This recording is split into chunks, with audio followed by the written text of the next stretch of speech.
लागला आणि यांच्या ऑफिसमधली माणसं यांना शोधत घरी आले तर मी काय करू? तुम्ही एक काम करा, उद्याच्या उद्या पोलीस स्टेशनमध्ये जा आणि यांची मिसिंग कंप्लेंट नोंद करा.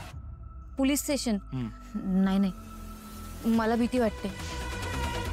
त्यांनी माझ्यावर संशय घेऊन मलाच तुरुंगात टाकलं तर? नाही नाही, ते काय नाही. त्यापेक्षा मी कुठेतरी लांब पळून जाते आणि कधीच कोणालाच नाही सापडणार.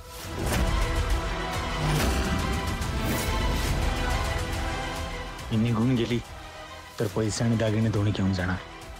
मग माझ्या हातात काय?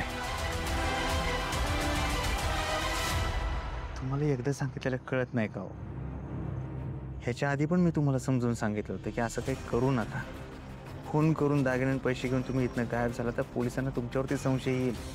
जगाच्या कुठल्याही कोपऱ्यात गेला ना, पोलीस काही तासांच्या आतमध्ये तुम्हाला शोधतील आणि तुरुंगात टाकतील. नाही नाही, मला नाही जायचं तुरुंगात.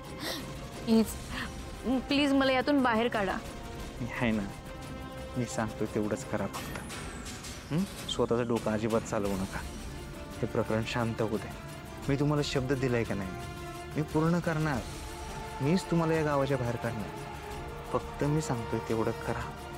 उद्याच्या उद्या पोलीस स्टेशनला जा आणि मिसिंग कंप्लेंट नोंद करा. करणार ना? झालं तर मग.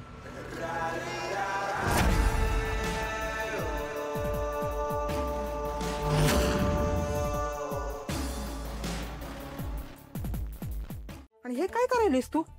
जा आज जाऊन बस त्याचा. नाही तर काय लाले, मी हाय ना काम करायला.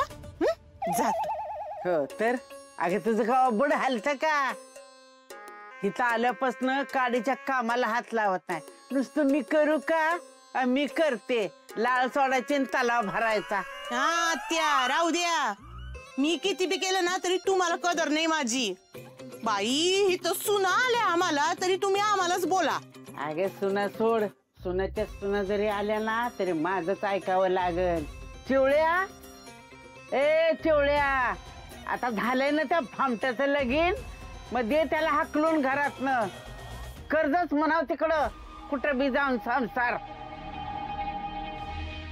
श्यामी जा, हळद उतरवण्याची तयारी कर जा. होय.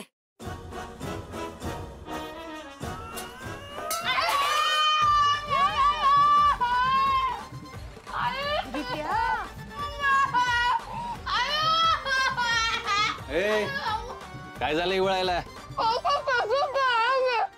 काय काय गे, तुला नीट काम करता येत नाही का गे? हा, ते गडबडीत झालं. बर बस आता, म्या करती समज. बस. सुद्या कुठे चालला? कुठलंच का? अरे हो, गावात ती आज हे फॅन्सी ड्रेसची स्पर्धा आहे ना, मी भाग घेतलाय त्यात. म्हणून यो पोलिसाचा अवतार केलाय. वाटतोय का पोलीस? बोलायच्या बाबतीत अगदी बापाच्या वळणावर गेलाय रे. काही गरज नाही कुठं जायची. का घरात बसून काय करू? हा, झालं की आता तो आणलाय ना तुमचा लाडका गोपाळ, झालं त्याचं लगीन. ए तुझं टोमणं कळतेत बरं का. तुला काय कुठं तडमडायचं ना तडमड तिकडं, पण माझ्या गोपाळला काय बोलला ना बत्तीशी बाहेर काढीन तुझी. जाणीक तसं बी घरात असून तुझा काय उपयोग नाही. बाहेर असलेलाच बारा तू. निघ आणि ध्यानात ठेव, गोपाळला काही बोलायचं नाही. हा भाऊजी चहा देऊ? या तुम्हीच. बोला बाई, ज्यांची कंप्लेंट द्यायला आलाय ना त्यांचं नाव सांगा. मकरंद देसाई. वय काय त्यांचं? 35. तुमचं नाव? मनीषा मकरंद देसाई. पत्ता सांगा तुमचा. ते बिवती ग्रामपंचायतच्या मागे अभिनिहार बंगला आहे ना तिथे. किती दिवस झाले? 2 दिवस झाले. मला वाटलं येतील ते घरी, पण काही आले नाहीत. म्हणून मीच आले इकडे कंप्लेंट द्यायला. घरातून गेले त्यावेळी त्यांची मानसिक स्थिती कशी होती? बरी होती ना? हो बरी होती.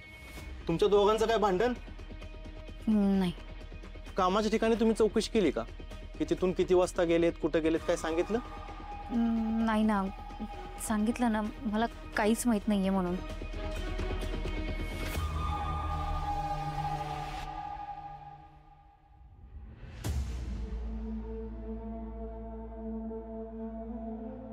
मॅडम, तुम्ही आणि तुमचे मिस्टर गोपाळच्या हळदीला आला होता ना? नाही, नाईलाजाने मी त्याचा थोरला भाऊ आहे. राऊत, काय झालं यांचं?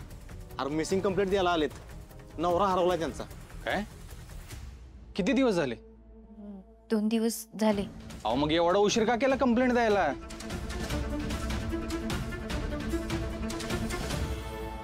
जैन साहेब. काय रे, काय चाललंय? ते मॅडमची मिसिंग कंप्लेंट होती. तुझी केस आहे का ती? नाही, राऊतची. अरे मग कशाला, हा? कशाला नको तिथं नाक खुपसायला पाहिजे तुला? आधी हातातली कामं नीट करा. जा, माझ्या टेबलवर ज्या फायली पडल्या ना त्या नीट कर जा.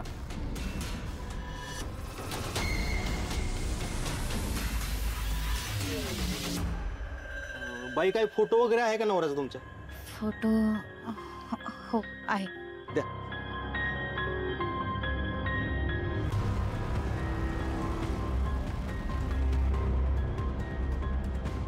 ठीक आहे. हा फोटो बाकीच्या पोलीस स्टेशनला पाठवतो आम्ही आणि काय जर तपास लागला तर कळवतो तुम्हाला. हां, या तुम्ही आता.